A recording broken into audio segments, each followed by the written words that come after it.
Let's today understand three different terms: confederation, federation, and union.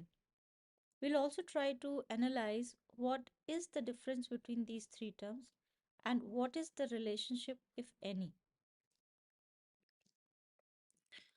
So, in order to understand these three terms, we need to understand the concept of structure.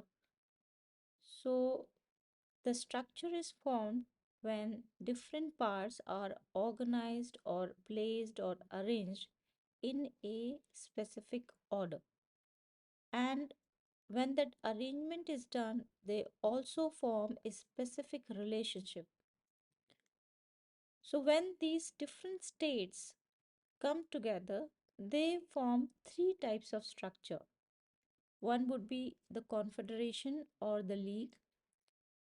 Second type of structure formed by different states can be the federation, and third type would be the union. So, what happens in the confederation is that the member states, suppose there are three members states, state A, state B, and state C, they come together and they,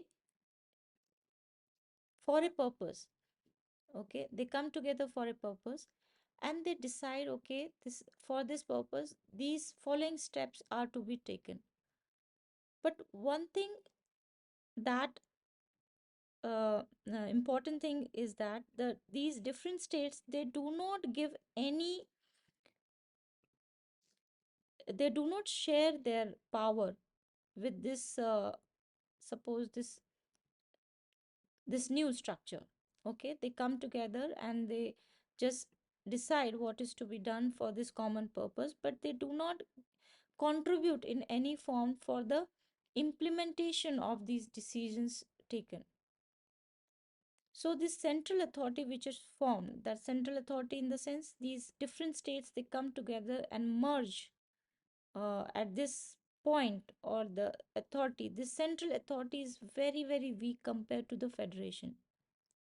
So what happens is that since the member states, they do not share any part of their power or any part of the sovereignty uh, in this structure, so the structure is really very weak and it can break easily. That's what happened in with the League of Nations.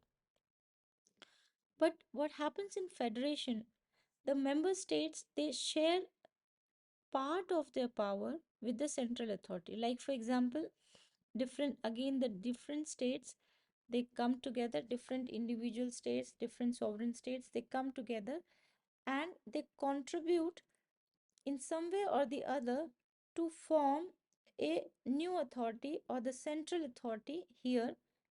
So some form of uh, contribution will come from different states, and this new authority or the central authority comes into picture in this structure, and this central authority keeps a kind of regulation on the all these states. Since they are regulated, the central authority is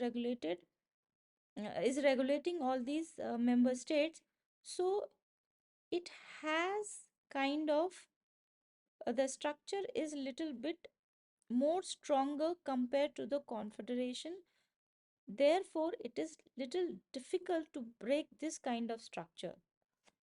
It needs a lot of pull and push to break from the federation. So we can say that the central authority is stronger in this case compared to the federation, but the central authority is weaker in comparison to the union. Now, if we see the union, what happens is the member states, they completely dissolve into the central authority. So when they come in contact or when they come together for a purpose, they kind of forget themselves and dissolve all their power into the new authority that is called the central authority, or the central authority is very powerful in this form of structure of the states. So this central authority has very much influence on the member states, and it is very, very difficult for the member state to uh, to break up from this, to break up in this type of structure. So example is the union.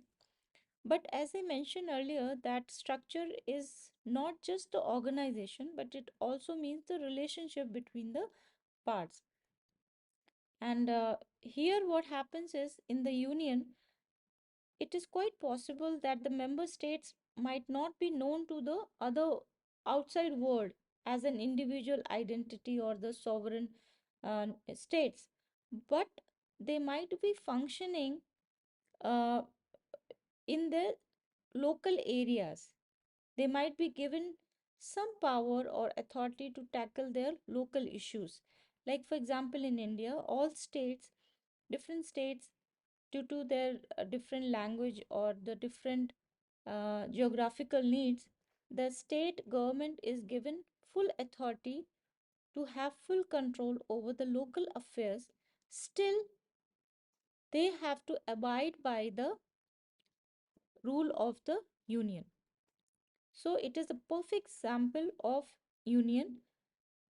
Indians chose to go for this type of structure instead of federation for the reason that it is very easy, considering the diversity of this nation. It is very easy to come, the pull and pressure groups are so many that to have the stable form of structure, it was intelligent step to go for the union of different states instead of the federation of states. And we also have India have the federation form of government. The relationship between the member states and the union is that the states are given full authority to look after their local needs. So there is a sharing of power between the union and the states. So the relationship can be called as the federal form of government, but the structure is would remain the union, because if any state wants to break up from the union of state, then union has full authority to um, to take all measures to stop such secession from the structure. I hope these three terms would have been clear to you by now. In case of any doubt, you can drop a message. Thank you.